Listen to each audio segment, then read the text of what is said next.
beating heart, and the center of joy for Psych. Psych showrunner Steve Franks, Psych executive producer Chris Hinsey, and James Rodriguez, Sean Spencer. Yes, good. I know James has the pillow. We should all be okay. Okay, we'll sit on this side. This panel is called Inspirations, and there's the first two parts. Okay. Yes, you. Do you guys know that whenever there is a pillow in a chair, only James sits in the chair because he's the only person who requires a pillow to sit down to be comfortable. So this is the first of a two-part panel in tribute to Twin Peaks and the birth of our episode Dual Spires. And as part of this, I would also like to welcome to the stage from Twin Peaks, known as Audrey Horne, but our Maudette Hornsby, Sherilyn Fenn.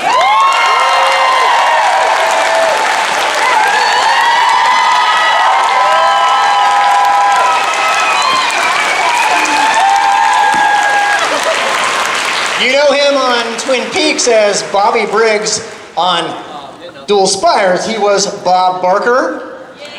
Dana Ashbrook.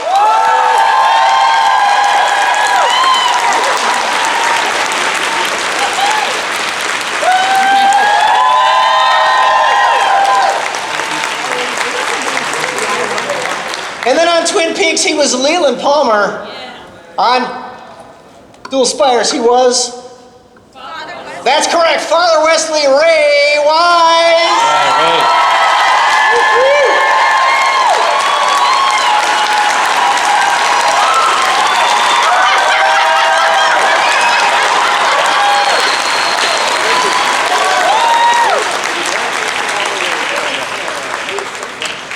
Take it away. What a handsome group.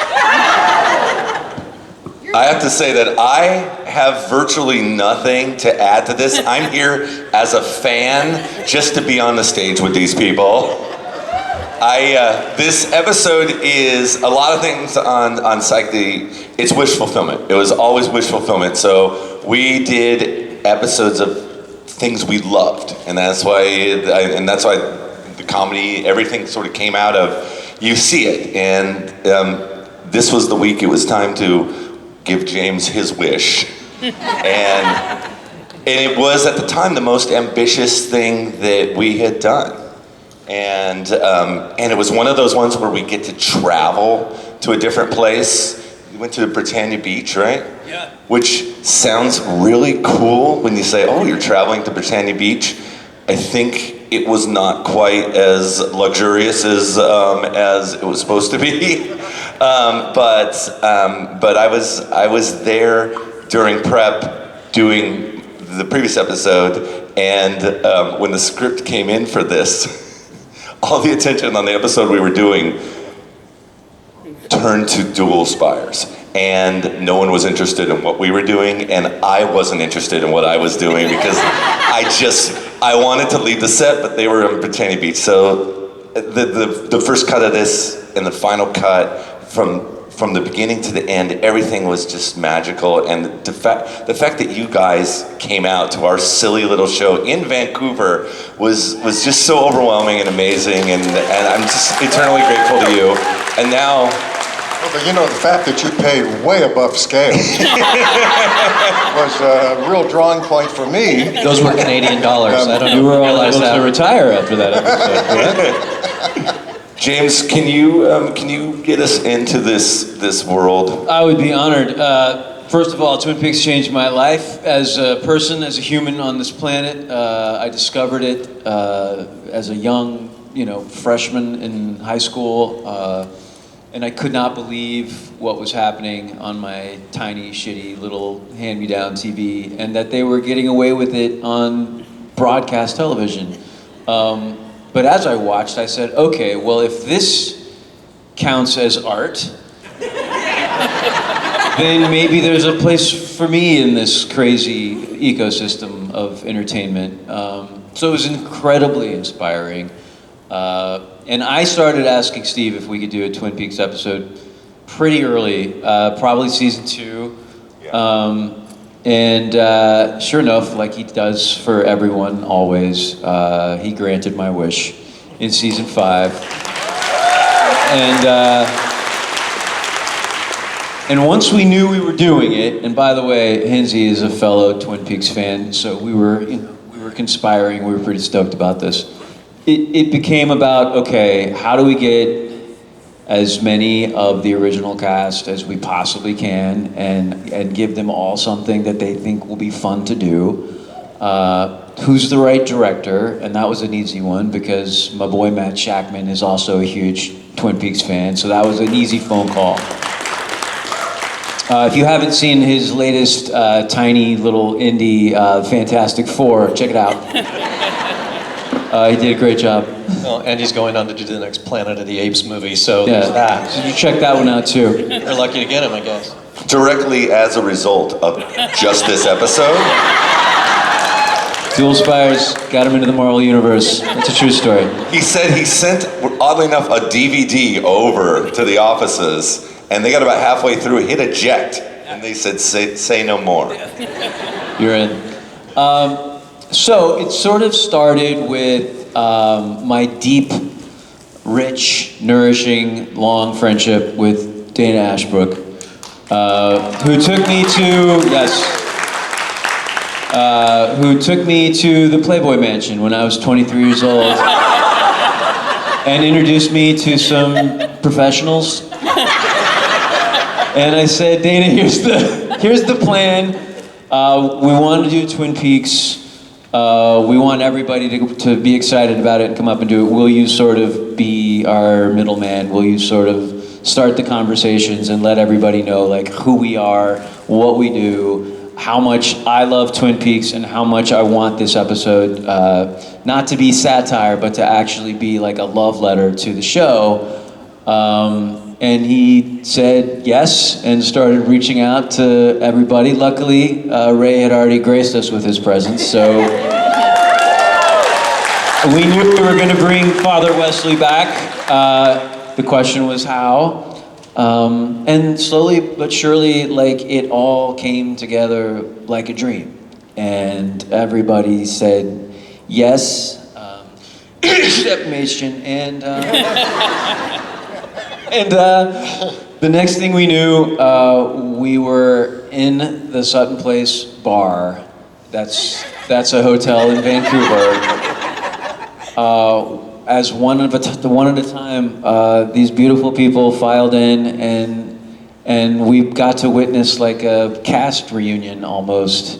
And it was beautiful and emotional, and I will never forget it as long as I live. And then they all brought their A games, and we had the best time ever. And somehow we got cocky enough once we had a cast in place that we decided that we wanted Julie Cruz to cover our theme song. Genius. And she said yes. So it just kept getting sweeter and sweeter, I think, as we went on. Such a cool thing, you guys. It's so amazing. Just to put a button on the... Is this you explaining why you were at the Playboy Mansion? I've never been there before. But this is my impression of the Playboy Mansion with James. When we walked in, it was. Is that Scott Baio in the grotto over there? Yeah. Is that an open bar over there? Yep. Okay. 10 minutes later, James is like, shit, I think I'm good. I think I'm ready to go. So we were there about 15 minutes. Yeah, it's soup to nuts. You kind of see everything there is to see like right away, and then if you're not doing Quaaludes and you're not planning on sticking around for the rest of the night, there's not much left to do. If you want to make it out of there, yeah, make it out with. The animals were off limits, so that was a bummer. The monkeys. The monkeys, yeah. The monkeys and... There's a reason they had that rule. Yeah, so anyway, that's the button on that. I know you guys were curious. I don't have any buttons, but I can, I have a story. I want it. We want it. I got the call from my agent saying, I was going to do another episode of Psych. And I thought, wow, okay. I'm going to come back on Psych. And then I got a call the next day saying to come to a makeup person, and they were going to fit me with a wig. A white wig. I guess the Leland Palmer white hair. And the thing that struck me the most about that was that when I played Leland on Twin Peaks, I went to a hair salon and they bleached out my hair. It was about a 6-hour process, and to get as white as it was. And then I do this Psych episode and I find out I could have done it with a wig. Instead of going every 2 weeks to get my roots done, I could have done it with a wig. Anyway, that's... We were very technologically advanced on our show. Yep. We are massive fans of all your work, and we honestly couldn't believe that we were getting you guys to come, because when you come to Vancouver, it's a whole ordeal, and Ray was actually lying. We don't pay that well at all. And you go through customs, and you got to sit in this room, and you got to get a work permit, and then you come over, and then you think, are they going to kick me out? They're not going to let me in, and then you have to drive all the way to this Britannia Beach, which was really far away, and so it is a testament to you guys coming down and doing all that just to get to the point where we're actually saying the words, and it's a testament to James, who I was originally going to co-write this with James, but as the schedule came out, it wasn't. It was what we call too much talent in one episode. It was going to be too much. So so James ended up splitting it off with Bill Callahan, and you get all the way up there, and it's so. We worry, like when we're saying, okay, this is Twin Peaks. Like, do these references, are these okay? Do you feel like is it too much? And it's like, this comes from the passion of James. So is there anything that you ever felt like, oh God, do I have to do that on this? Or absolutely not. I mean, honestly, it's so sweet that you're talking about it, a testament to our show, and that's great, but all of it was, I remember walking into the bar and seeing you there. He was so emotional. He was so emotional. I got emotional. He was just like so still. And it was just beautiful. I mean, and being on the set, they were just the nicest. Everybody was kind and loving and setting a tone that is not on most shows. It just isn't. It just isn't. And you guys had a lot of people come up and do your show, and the testament to you guys and all the, going to Vancouver and all the things you're talking about, people wanted to go and do it because of the way you guys were and the way you accepted everyone in and brought everyone in and included them, and it was a totally fun place to visit. We talk about that all the time. We talk about that all the time, and it's always worth repeating, but it was, Steve and me and all the writers were down in Manhattan Beach Studios in post or in the writer's room most of the time, unless Steve was directing, unless we were up helping a new director prep or something like that. And if you don't have number one and number two on the call sheet taking care of people, and with that sort of welcoming, sweet, positive, come play, come have fun, let's all treat each other well attitude, it doesn't work, and we wouldn't have had that. So it really truly is James and Dulé from the top down, being producers on that set, taking care of people. Sage Sparklebank taught us how to be. Yeah, and the hotel room was nice. There's that. Yeah. That's the only thing I contribute, of course, is making sure that people have nice hotel rooms. Yeah. And that bar is dark with dark, deep, rich woods, and it's a place for a gentleman to go and hang out. And you always looked right at home. Right. Yeah. The thing that's amazing about the Sutton Place bar, I mean, I've been going up to Vancouver since 21 Jump Street, like 88. So we always stay at the Sutton Place, and then it moved to other places, but it was always the Sutton put a lot of people up. But it was the thing that was different about Sutton Place in Los Angeles or New York, where you're around a lot of actors, is that everyone up there was working. So it was like, hey, how you doing? All right, great. It was a per diem, and everyone's happy and working, and no one's like out there, I gotta get a audition for this or whatever. It was like a little Disneyland up there in Vancouver with just like people that were working. That's how I felt, at least. It was always like, hey, look, there's David Duchovny. Hey, okay, cool. It's just funny. It's just Well, I first went to Vancouver in 1984 for a movie called The Journey of Natty Gann. And we shot with Meredith Salinger. Yeah, please. A Disney film. And that was my first experience in Vancouver, which I repeated later, playing the devil on Reaper for a couple of seasons. And so I was very familiar with the Sutton Place and the various bars and restaurants around it. And it was so lovely that you called me back, all those times to be Father Wesley. And then another episode where I played a judge. That is correct. Yeah, and Ralph Macchio was on that episode. Yeah, you guys, you really outdid yourselves. You really did. everybody came up there. Probably, I mean, beyond the experience itself, I think the most gratifying payoff of doing Dual Spires was the opportunity to expose something that I loved so much to people that maybe didn't know Twin Peaks. And I know that a lot of you, not all of you, because some of you are OGs, and that's hot. But I know a lot of you discovered Twin Peaks after watching Dual Spires and went back and watched Twin Peaks, and that's the coolest thing maybe ever. So thank you for that. And Thank you. yeah, that's and if you haven't yet, go watch Twin Peaks, because there's nothing else like it, and there never will be again.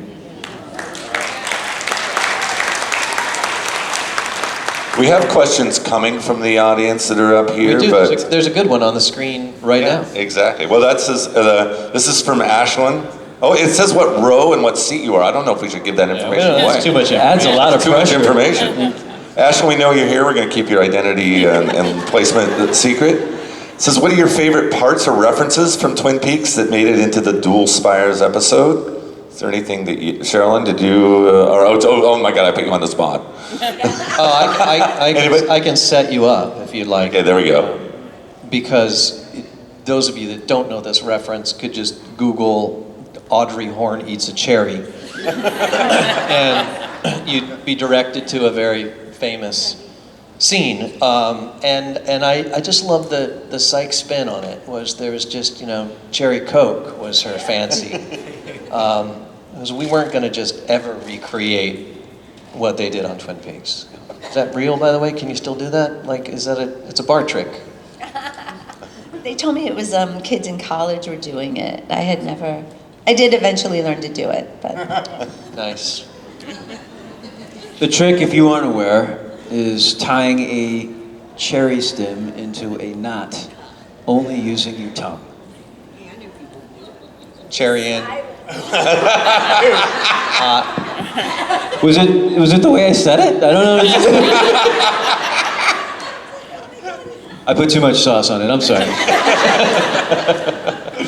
All right, next question. Wait, there's that. There's more. What are the other things? Look, There was so many, and we only had 42 minutes or whatever to jam in all of our favorites. But there does exist on some sort of novelty DVD Matt Shackman's director's cut, which I believe has like 15 extra minutes of extra references. It's obviously we had fire played an important role in our show, and certainly Twin Peaks. There was the white hair. Yeah. There was look, I even have notes. Look at this. Oh, we redid our entire main title theme for it, and, Right. and the Matt Shackman, it's almost an hour long. The network went crazy when we sent it to them because we thought, oh my God, this is perfect. The tempo, the editing, the cuts, the performances. Like, you know, you guys gave us so much to work with that we wanted it all in. And usually we're just trimming, tightening up, and everything. And this is the one episode where we said we want all of these things to breathe, because I felt like if you had no idea what Twin Peaks was and you're just coming in cold to this story, this is a great story with great performances that's unique. And as a bonus, oh yeah, it's also a tribute to the show that changed all of our lives, that let us know what art could do in a small way.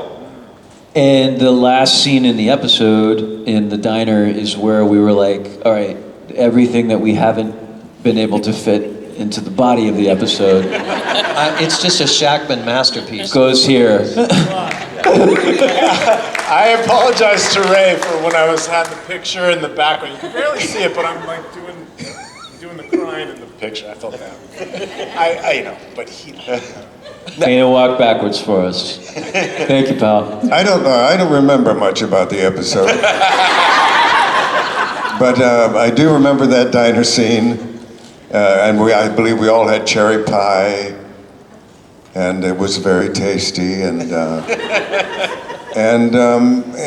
wig. Of course, I had my wig the whole time. That's what I remember most. You know what's hilarious about doing a television show is here we're doing this amazing tribute, and we send the script into the studio in the network, and they're like, well, how would nobody know about this town? How is this town not on a map somewhere? So we're having to retro go back and explain all of these things, and we printed out, we even made an entire map with Dual Spires erased that we put in the show as sort of a sort of FU in a weird way, but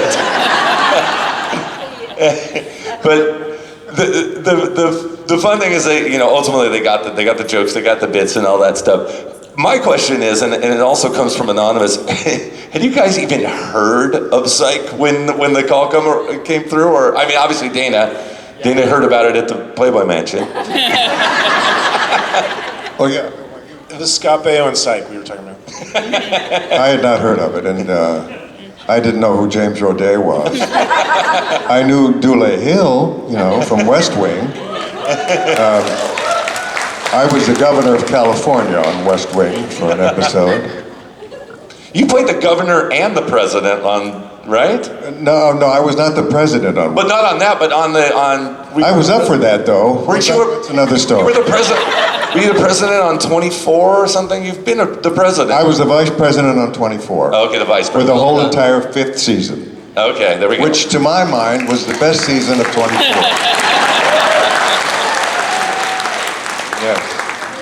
Yes. And then I played the president, though, on Command and Conquer Red Alert. That's it. A video game from the 90s that was... That's what I was referencing. Yep. Very, very Kennedy-esque. Yeah. Because my hair was still dark brown, rather like James. And it was, I looked a lot like Kennedy. Yeah. All right, so... Not Robert. Robert Jr.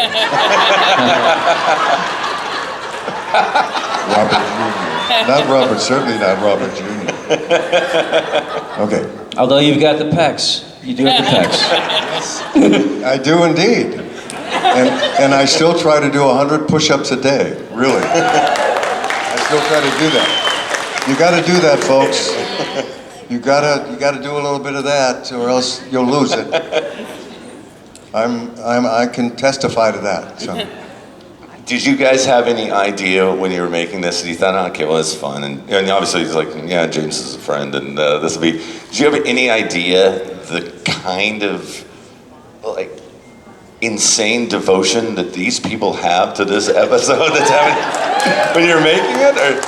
Whole show. I mean, to your show, to Psych, it's just amazing. And to go back to what you were saying about people getting turned on to Twin Peaks through Psych, almost every time we do a Twin Peaks thing, someone will come up, at least one, probably more, will come up and say, I found in the show from Psych, and it's like crazy. 3 generations now of people. It's just wild. Psych and Twin Peaks are like this. And that's because of these guys.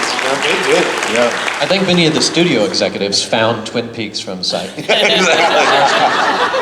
Explain these references. By the way, we get that all the time.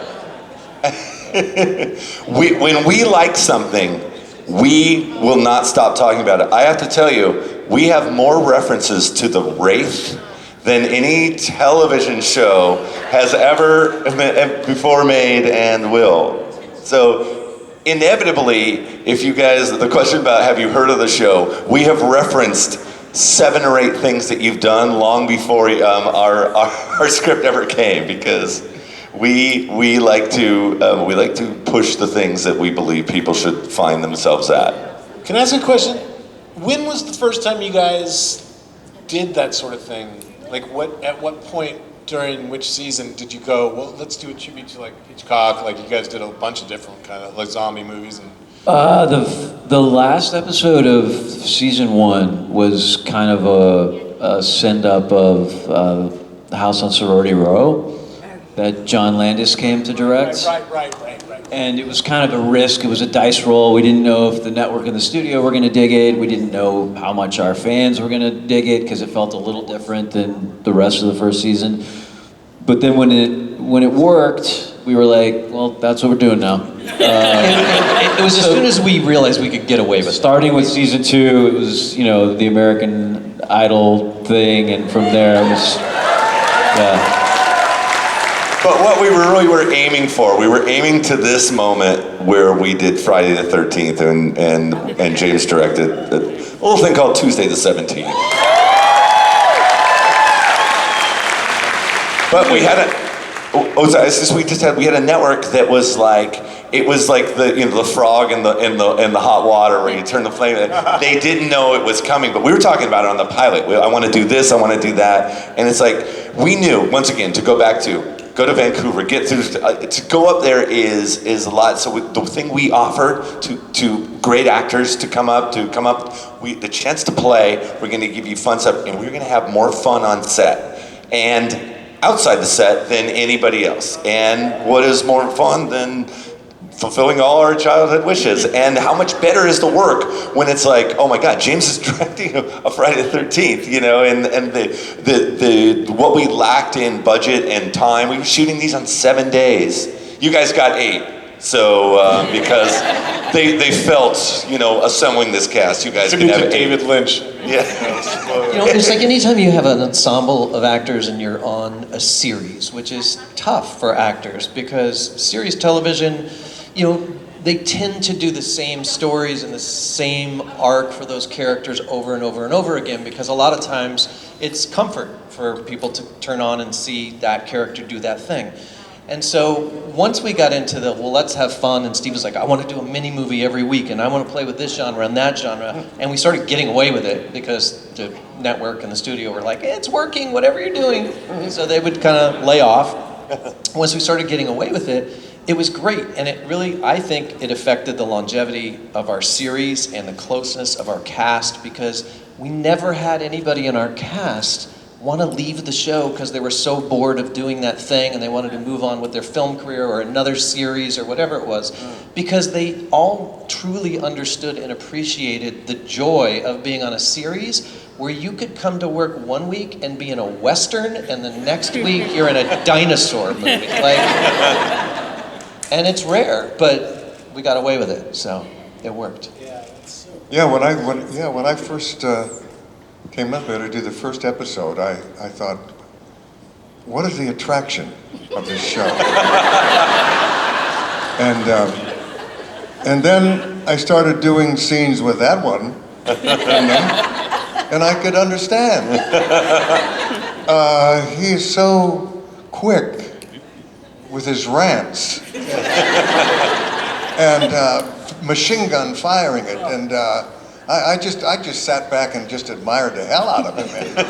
Are you guys aware of the ridiculousness of James's brain? Because you know, Yeah. he was just like hanging out, talking, whatever, and then he'd have like speeches like this long on the page. And Yeah. just, and look at it, and just kind of look at it, and be like, okay, let's go.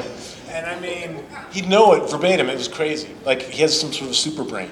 Well, and by the way, to tag on to that, you're 1,000% right. And then to add on to that, you can then do the same thing that's 3 paragraphs long and say, hey, can you say several instead of some? And then he goes back and does it, and several is in there. It's uncanny. I hate to The bump only guys. person better is Dule Hill, as it turns out. That's gold. That's gold to have that. Actually, Dule doesn't need to say anything. He just looks at you with that look. Whatever look it is. He's like, which look do you want?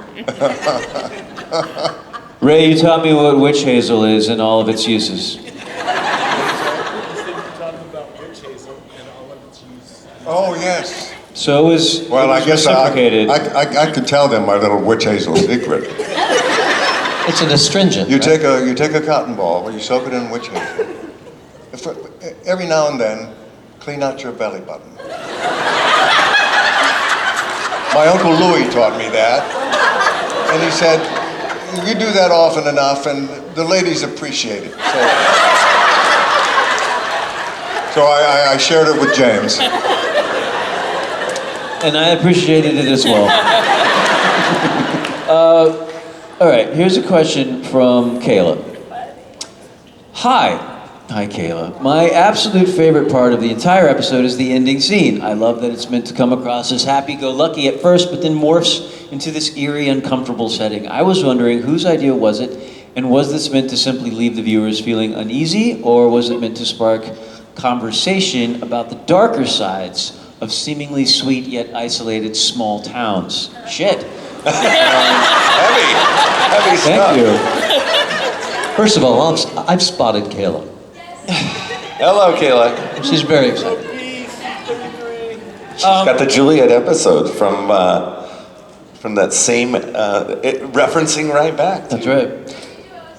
Yeah, so yeah, like I said, that last scene was literally like the sort of slush scene for the episode, where everything we still wanted to do but hadn't done, we just jammed it in there, and I think that's why it is extra weird, and maybe starts to skew a little dark as well, because we just didn't care at that point, and we really wanted to go for it. But yeah, I think anything Twin Peaks related, you're looking at the frame of small town and what actually goes on behind, closed doors, and look closer and all of that stuff. I mean, that was sort of bedrock to Twin Peaks. It's idyllic, the waterfall, the trees, everything's so beautiful, and then what's really happening in that town. So yeah, I mean, I think anything that you got out of that last scene is exactly what we intended. Yeah, and if you see, at the beginning of each episode of Twin Peaks, they had the sign out there, Twin Peaks, 50,000 and some inhabitants. There's no way there were 50,000 people in that town. And I think Mark Frost said, he wanted it to be like 5,000, maybe, tops, But David always said, in small towns, everybody has a secret that they don't tell anyone else, even their loved ones, and that they go to their grave with. Do we all have those secrets? Let's start. Stand up, please. Yeah. Okay, Izzy Row E, what's your secret? And what are you going to the grave with? We can confess now. Right? Don't worry. He's Father a priest. Wesley. He's a priest. The power of Christ compels you. By the way, I think the most exciting thing when we made the third Psych movie, the most recent one, we were shooting it during the pandemic, and we realized we were going to have the Jasmine give birth in a locked room, and the idea of, oh my God, we can bring Father Wesley back. It was like, how it's happenstance. That was the happiest thing that was just baked into our stupid story of our series. And today is the first day I've met Ray in person, and I've directed him in a movie, which is amazing. That's the pandemic. So we were in Vancouver. Chris and I were in Vancouver, quarantined. We did these things over the we zoomed it. We zoomed it. We didn't we? zoomed it. Yeah. And I think one of the greatest moments of joy I've ever had on this show. We were doing ADR over Zoom, and Ray had never seen what else was going on because he'd only seen his Zoom part. So he goes, "Hey, can we roll this back and watch it?" So the two of us, or the sound tech people, didn't want to be bothered with us. So it's just the two of us on the screen. And I sat there and watched your face, and you were laughing so hard, and you were just, I was like, what a joy. This is why pandemics can be good.